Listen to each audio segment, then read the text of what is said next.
하는데 당신 혼자 북치고 장구치고 다 하시고 이제 와서 나를 이렇게 괴롭게 하십니까? 이거 이야기하고 있지 않습니까?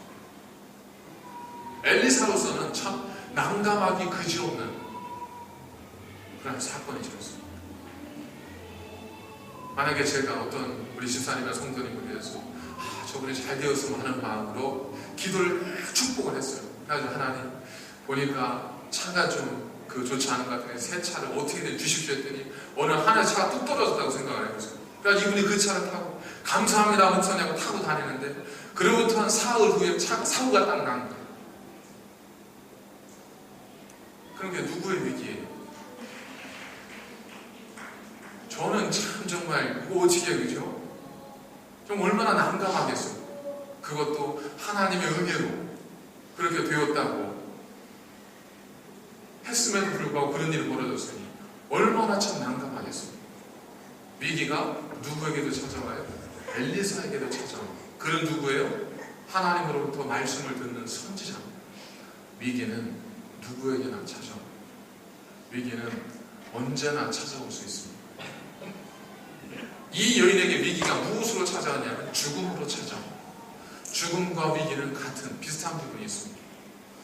저희 집에 가면 제 방에 보면 책상이 하나 놓여 있는데 그 책상 밑에 금고가 하나 있습니다. 그래서 제가 이제 아침에 새벽 기도를 드리고 하루를 열심히 살고 저녁 밥을 먹고 잠자기 전에 몰래 금고를 열어서 그 안에 있는 거 한번 쳐다보면서 흐뭇해하고 제가 이제 잠자리에 들거든요. 뭘까요? 성경책? 금고기, 네? 금고기랑 금두꺼비 이 세 마리를 거기다 다 놓고 제가 이걸 밤마다 보면서 흐뭇해하면서 이제 잠이 드는 거죠. 누군가 만약에 제 허락 없이 그 금고를 내서 금두꺼기를 보기라도 하면 어떻게 되겠어요? 사단이 나는 거죠. 끝장이 나는 거죠. 제가 평생을 간직하고 싶은 비밀 일기장이 있다고 생각해보세요. 제 마음과 제 모든 걸 다 담아놓은 일기장이 있다고 생각해보세요. 그런데 누가 허락 없이 그 일장을 들춰보고 있다고 생각해보세요. 어떻게 돼요? 사생결단이 나는 거죠. 그러나 또 한 가지만 예를 들까요? 제가 오늘 이렇게 옷을 잘 차려입고 다 왔잖아요. 딱 왔는데 어떤 분이 갑자기 저한테 오더니 옷을 한 겹 한 겹 이렇게 벗긴다고 하면 제가 어떻게 할까요? 고발해야 되죠. 자, 이게 다 언제적 얘기예요? 살아있을 때 얘기입니다. 그러나 제가 만약 죽게 되면 누군가는 그 금고를 열게 됩니다. 누군가는 제 허락이 없어도 그 비밀일기장을 보게 됩니다. 누군가는 제가 아무런 허락하지 않아도 제 옷을 벗기고 저를 밟아 벗길 겁니다. 위기라는 것은 죽음과 같습니다. 죽음이 모든 사람에게 언제나 찾아올 수 있는 것처럼 위기도 가진 자든 갖지 못한 자든 신실한 자든 신실하지 않은 자든 누구에게나 위기는 찾아올 수 있습니다. 그리고 그 위기는 우리의 모든 것을 밟아먹힙니다. 우리의 모든 것을 다 드러나게 합니다. 그래서 위기가 닥치면 우리의 참모습이 드러나게 됩니다. 우리의 감추어졌던 모습들이 다 드러나게 됩니다. 우리가 꼭꼭 쌓아왔던 것 가지고 위기가 찾아오면 다 드러나게 됩니다. 그래서 위기 속에서 우리는 그 사람이 참으로 어떤 사람인 줄을 알게 됩니다.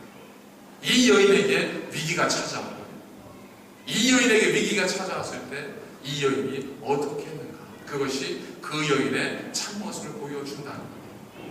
두 번째로 위기는 항상 위기만으로 찾아오는 것이 아니라 위기는 무엇인가를 연결하는 다리로서 연결점으로서 우리에게 찾아온다는 겁니다. 오늘 말씀은 사실 앞뒤의 또 다른 사건, 앞뒤의 큰 줄거리 속에 가운데 토막입니다. 앞에 어떤 사건이 있었냐면 엘리사가 여인에게 아이를 낳게 해준 기적의 사건. 뒤에는 뭐가 있는 거예요? 엘리사를 통해서 죽었던 아이가 살아나는 기적의 사건이 있는 거예요. 그 가운데 뭐가 있는 거예요? 그 가운데는 한 토막이 바로 이 여인이 처한, 엘리사가 처한 위기라고 하는 한 토막입니다. 이 토막이 뭘 가능하게 해요? 기적을 가능하게 합니다. 이 토막이 기적과 기적을 연결하게 합니다. 이 토막이 도저히 말이 되지 않는 이야기들을 말이 되게 하는 겁니다. 이 토막이 도저히 앞뒤가 맞지 않는 것들을 짜 맞추어 가는 겁니다. 어떻게 그저 한쪽에서 아버지 밑에 자라서 이방인으로 살고 있는 한 청년이, 노예로 팔려간 청년이 어떻게 애굽이라고 하는 나라에 가서 총리가 되고 그곳에서 다시금 자기의 가족들을 불러서 그들을 가난해서 기근에서 건질 수 있겠습니까? 이 모든 일이 가능한 일이 어디 있겠습니까? 어떻게 모든 것들이 가능하겠습니까? 요셉이 겪었던 그 중간에 위기를 다 빼놓고 보면 이 일들은 도저히 불가능하니 앞뒤가 맞지 않는 이야기입니다. 아이가 태어났는데 아이가 아버지의 그 사랑을 받더라. 그 다음 나중에 보니까 애가 애국의 총리가 되었더라. 어떤 식으로 연결할 거예요? 위기는 우리가 할 수 없는 것을 하나님의 계획 속에서 가능하게 만드는 어떤 축복의 교감, 다리 역할을 하게 된다는 겁니다. 21살의 독일계 유태인 한 청년이 자신의 모든 재산을 팔아서 새로운 사업을 시작을 합니다. 튼튼한 천, 캔버스 천을 만들어서 이 천으로 천막 사업을 시작을 하는데 아무리 팔려고 해도 도무지 팔리지 않습니다. 이제는 파산 직전입니다. 물건이 유통이 되지 않으니까 이제 이 청년으로서는 이제 접어야 될 이때 이 청년이 어떤 생각을 하냐면, 이 천을 어떻게 하냐, 버릴 수도 없고, 그러면 이걸 가지고 바지를 한번 만들어보죠. 해서 바지를 만듭니다. 그때 광부들이 많았었는데 이 광부들에게 가장 위협적인 존재가 뭐였었냐면 방울뱀이었다고. 그러니까 굴 속에 방울뱀이 꽈리를 틀고 있고 또 숲 속에 꽈리를 틀고 있는 방울뱀들을 물리면 큰일이 납니다. 그래서 방울뱀이 싫어하는 시퍼런 인디어 물감을 이 바지에 칠했어요. 이 바지에 묻혀서 이 바지로 질긴 바지를 만들어서 시장에 내놨더니 난리가 난 겁니다. 동이 났습니다. 그래서 이 청년이 이 사업을 계기로 해서 이제 하나의 기업을 세우게 되지 않아요? 그게 바로 뭐예요? 리바이스 청바지가 바로 이런 한 청년의 실패를 기회로 삼은 이 청년의 기지를 통해서, 이 청년의 결단을 통해서 리바이스 청바지가 우리에게 왔다는 겁니다. 위기라고 하는 단어는 헬라어로 이제 크리시스라고 똑같은 단어에서 왔는데, 이 헬라어 크리시스는 크리네인이라고 하는 단어에서 파생이 됩니다. 크리네인이 무슨 뜻이냐면, 크리네인은 결정하다, 선택하다, 이 뜻입니다. 이 크리네인에서 크리시스가 나옵니다. 그리고 이 크리네인에서 나온 단어가 또 뭐냐면 크리테리언, 표준, 기준이라고 하는 단어가 나옵니다. 결국 위기라는 건 뭐예요? 위기라는 것은 우리가 어찌할 수 없는 절망의 상황, 그게 위기가 아닙니다. 아무것도 손쓸 수 없는 절망적이고 희망이 없는 그 상황을 위기라고 하는 것이 아니라, 위기는 뭐냐면 우리가 이제 무엇인가를 선택해야 되는, 결정해야 되는 그 순간이 왔음을 알리는 것이 위기입니다. 위기가 왔으니까 넌 죽었어, 이것이 아니라 위기가 왔으니까 넌 이제 결정해야 돼, 이겁니다. 그래서 그 위기 속에 결정되어지는 것이 나중에 뭐가 돼요? 그의 이정표가 되고 표준이 되고 기준이 됩니다. 예수 그리스도께서 십자가의 고난을 당하십니다. 그 위기가 찾아옵니다. 그 십자가의 고난의 위기 앞에 주님께서 어떤 결정을 내리셨어요? 아버지, 이제는 내게서 지나가기를 원하지만 아버지의 뜻대로 마시고 내 뜻대로 마시고 아버지의 뜻대로 되기를 원합니다. 순종의 결단을 내립니다. 결국 주님이 내렸던 순종의 결단은 죽음을 통한 부활이라고 하는 또 다른 축복된 삶을 연결하는 통로가 되어질 뿐만 아니라, 주님의 순종의 결단은 이제 우리에게는 뭐가 돼요? 표준이 됩니다. 우리에게는 기준이 됩니다. 그래서 고난을 당친 자, 십자가에 아픔이 있는 자에게는 무엇이 필요한 거예요? 내 뜻이 아니라 아버지의 뜻 앞에 순종하는 믿음의 결단이 필요한 겁니다.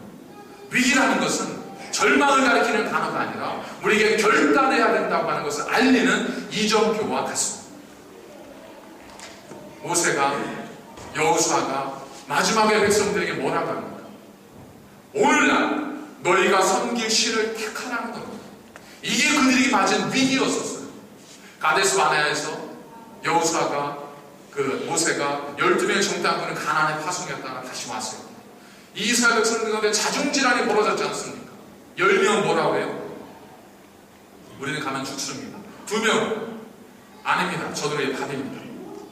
자, 이 두 갈등 때문에, 이 두 상반된 이야기 때문에 그 온 백성의 난리가 난 겁니다. 뭐가 찾아온 거예요? 위기가 찾아온 거예요. 그래 다 죽었어요? 위기가 왔기 때문에 그들에게 희망이 없었습니까? 위기가 왔기 때문에 그들에게 절망만 있었어요? 그게 아니죠. 위기가 찾아왔기 때문에 그들에게는 선택해야 하는 결정이 남아있었어요. 그 위기의 순간에 여호와를 선택하고 그 말씀을 선택했던 여호수아 갈렙은 하나님이 약속하신 젖과 꿀이 흐르는 그 땅에 40년이 지났지만 그 땅을 들어가게 됩니다. 그러나 그곳에서 하나님이 아닌 자신들의 직관과 자신의 이성을 선택했던 나머지 사람들은 광야에서 최후를 맞게 됩니다. 위기는 절망이 아니라, 위기는 희망 없음이 아니라, 위기는 우리가 이제야 무엇인가를 결정할 때가 됐다는 것을 알려주는 하나님의 음성일 수 있다는 것. 이 여인이 어떻게 했습니까? 이 여인이 그런 위기가 찾아왔을 때 죽은 아이를 확인하고 나서는 아이를 선지의 방에 침상에 올려놓습니다. 그리고는 뒤돌아보지도 않아요. 남편에게 아이가 죽었습니다 얘기하지도 않습니다. 그저 뭐만 해요? 저 갈멜산 선지자 좀 만나고 올 테니까 낙이나 사원 한 사람만 붙여주십시오. 초하루도 아니고 안식일의 날도 아닌데 어찌된 일로 가려고 하십니까? 그랬더니 아내가 뭐라고 하죠? 평안을 비나이다. 별일 아닙니다. 그저 다녀오게 해주십시오 하고 남편에게도 그 사실을 말하지 않고 엘리사 선지자에게 뛰어갑니다. 가면서 뭐라고 하냐면 종들에게 내가 말하기 전까지는 멈추지 말고 끝까지 달리라고. 왜? 가다 보면 이 사람 인사하고 저 사람 인사하고 아는 집 가고 가면 거기에 다 응대하다 보면 시간 없으니까 더 이상 그런 거에 응대하지 마라. 내가 말하기 전까지는 멈추지 말고 내가 원하는 곳에 끝까지 달려가. 그래서 어디로 가는 거예요? 갈멜산으로 향해서 흔들리지 않고 좌우로 치우치지 않고 오직 그곳을 향해서만 달려갔습니다. 이것이 여인의 선택이었습니다. 성경은 염려와 근심과 기도와 간구를 철저하게 구분합니다. 염려와 근심은 우리 마음을 상하게 하는 거예요. 그러나 기도와 간구는 우리 마음을 치유시키고 우리 마음을 회복시키십니다. 염려와 간구는 우리의 간담이 서늘게 하고, 그러나 기도와 간구의 사람은 그 마음에 주시는 하나님의 담대함을 갖습니다. 염려와 근심은 나만이 아니라 내 주변에 있는 사람들까지 근심하게 만듭니다. 그까지도 우울하게 만듭니다. 하지만 기도와 간구로 살아가는 사람은 나만이 아니라 오히려 다른 사람을 위로하며 그들에게까지 힘을 주는 삶이 됩니다. 무엇을 결단하는가? 무엇을 결정하는가? 이것이 위기를 맞은 우리가 생각해야 될 문제지, 그것이 나에게 얼마나 큰 위기인가를 생각하고 고민하며 근심하며 염려해야 될 일이 아니라는 겁니다. 살아가다 보면 수많은 위기들이 찾아오지 않습니까? 엄청난 위기들이 우리 가운데 찾아올 수 있습니다. 한번 돌아보십시오. 나는 그 위기 속에서 무엇을 하고 있는지, 나는 그 위기 속에서 지금 무엇을 선택하고 있는지, 좌절하고 절망하고 낙심하고 염려하고 근심하는 쪽을 선택하는지, 내 힘으로는 도저히 할 수 없으니까 그 죽은 아들 밑방에 올려놓고 오직 하나님께 나아가서 하나님의 사람에게 달려가서 그 하나님의 사람을 붙들고 당신이 나와 함께 하지 않고는 내가 결단코 돌아가지 않겠습니다. 그렇게 간절히 하나님의 사람을 붙들고 있는지, 그것은 누가 해주는 것이 아니라 바로 우리의 선택이고 우리가 해야 될 일임을 성경은 우리에게 말씀해주고 있습니다. 위기가 찾아왔습니다. 성경에는, 아니 성경만 아니에요. 세상에는 위기를 통해서 기회로 삼는 사람들의 이야기는 너무나 많이 있습니다. 성경은 모든 사람들이 위기를 기회로 만든 사람들의 이야기입니다. 성경 가운데 위기 없이 살았던 사람은 한 사람도 없었어요. 그들은 위기 속에서 하나님을 끝까지 붙들었습니다. 그렇기 때문에 우리가 그래도 존경하는 성경 인물이 될 수 있었던 것이죠.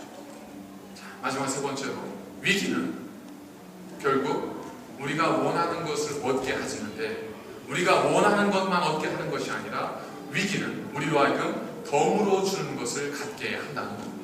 자, 이 여인에게 위기가 찾아왔습니다. 이 위기는 뭐였었냐면 아들이 죽은 거예요. 자, 이 위기가 잘 극복이 됩니다. 그래서 이 여인은 뭘 얻었어요? 죽었던 아이가 다시 살아나서 마지막 쭉 더 가시는 37절에 보니까 여인이 들어가서 엘리사의 발 앞에 땅에 엎드려 절하고 아들을 안고 나갑니다. 살아난 아들을 데리고 여인이 다시금 나아갑니다. 여인은 자기가 원하는 것을 그 위기를 통해서 위기를 맞았지만 그 위기 속에서도 자기가 원하는 것을 얻었습니다. 여인만 얻었을까요? 또 다른 한 사람이 있었습니다. 엘리사는 하나님이 자신의 그 일을 감출 정도로 사실 그때 엘리사 선지자로서의 어떤 자존감과 선지자로서의 권위에 굉장한 상처를 입은 상태였었습니다. 어느 정도였었냐면 엘리사가 사환을 시켜서 여인의 아픈 이야기를 듣고 너 그럼 게하시 너는 빨리 내 주는 지팡이를 들고 가서 그 아이의 얼굴에 올려놔라. 그러면 살 것이다. 이 정도 얘기했으면 여인도 감사합니다라고 해야 되는데 여인이 어떻게 해요? 엘리사의 발을 꽉 붙들더니 엘리사가 했던 이야기를 똑같이 하는 겁니다. 여호와의 살아계심과 당신의 영혼의 살아있음을 두고 맹세하노니 당신이 나와 함께 가지 않으면 내가 결코 가지 않겠습니다. 야, 그렇게 못 믿어 내 말을? 여러분 그러잖아요. 엘리사가 지금 선지자로서 하나님의 사람으로서 권위를 가지고 있잖아요. 여인이 믿음이 없는 사람이에요. 믿음이 없어서 지금 쫓아온 게 아니잖아요. 믿음을 가지고 왔던 여인이었었어요. 그런데 이 여인이 뭐라고 하냐면 엘리사가 해결 방법을 딱 내놓은 거예요. 그랬더니 여인이 안 됩니다. 그거 가지고는 안 됩니다. 당신이 직접 가셔야 됩니다. 꼭 붙드는 거예요. 엘리사로서는 참 당황스러운 일이죠. 그래, 그럼 같이 가자 해서 갔어요. 가봤더니 어떤 일이 벌어져요? 게하시가 아이의 얼굴에 지팡이를 올려놨는데 아이가 살아났어요? 안 살아났어요. 안 살아났어요. 안 갔으면 어떻게 될 뻔했어요? 그래서 이 엘리사가 그 문에 들어갑니다. 그 방에 들어갑니다. 그래서 문을 딱 닫습니다. 누구만 있어요? 내 앞에 죽은 그 아들 그리고 언제나 나와 함께 하신 하나님만 있습니다.